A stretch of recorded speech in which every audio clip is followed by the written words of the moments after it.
राग म्हणजेच अँगर, आजची 8वी शक्ती. आता तुम्ही म्हणाल राग हे सर्वनाशाचं मूळ आहे, तर राग ही शक्ती म्हणून कसं काही आपण पाहू शकतो? तर याचं उत्तर आहे, राग म्हणजेच अग्नीचं प्रतीक आहे.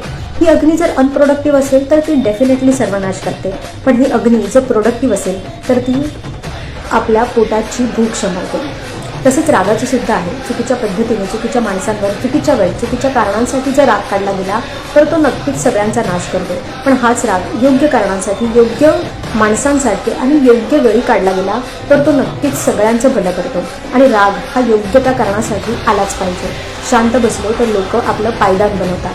म्हणून राग ही एक शक्तीच आहे आणि ती शक्ती म्हणूनच यूज केली पाहिजे.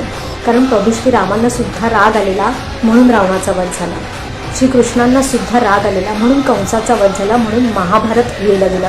जेव्हा जेव्हा अधर्माचा नाश करायचा असेल तेव्हा योग्य त्या वेळी, योग्य त्या कारणासाठी राग आलाच पाहिजे. ही शक्ती आपण यूज केलीच पाहिजे.